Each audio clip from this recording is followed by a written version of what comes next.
मुझे धक्के दे के बाहर निकाल दिया।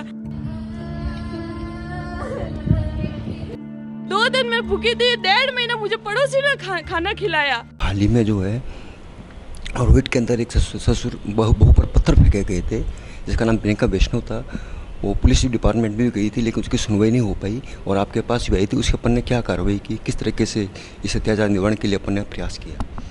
देखिए, जो हमारी नॉलेज में आया है, लगभग पिछले 6 महीने से इनका ससुराल पक्ष और आपस में इनका झगड़ा चल रहा था।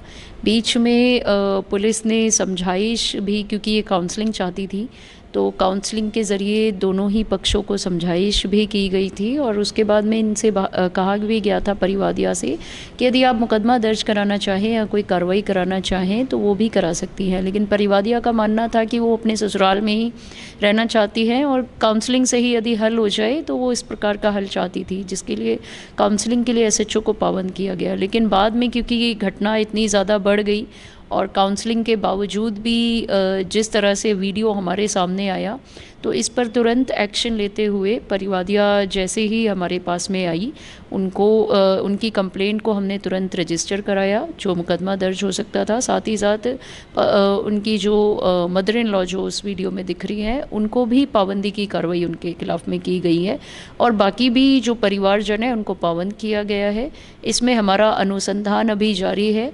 आगे जो भी परिवादिया के बयान होंगे और जिस प्रकार की वो कार्रवाई चाहेगी, पुलिस उसी आधार पर लीगल एक्शन लेगी। मैडम, एक ऐसा है कि उसने ऐसा भी आरोप लगाया कि पुलिस अगर हमें समय पर जो संरक्षण दे देती, तो समय पर हमारी सुनवाई कर लेती, तो शायद ये काम नहीं होता। क्यों हमेशा ऐसा सुनने में आता है, देखने में आता है कि जब भी कोई परिवार लेकर के जाता है आदमी, तो वहाँ से जो अधिकारी जो है वो सीट पे अवेलेबल नहीं होते हैं, कुछ बहाना बना के निकल जाते हैं, तब तो वो घटनाक्रम बहुत बड़ा हो जाता है। देखिए, यदि ऐसा कुछ है तो हम इसकी जांच कर लेंगे कि वाकई में इस प्रकार से किसी भी स्तर पे यदि ऐसी कोई बात रही हो।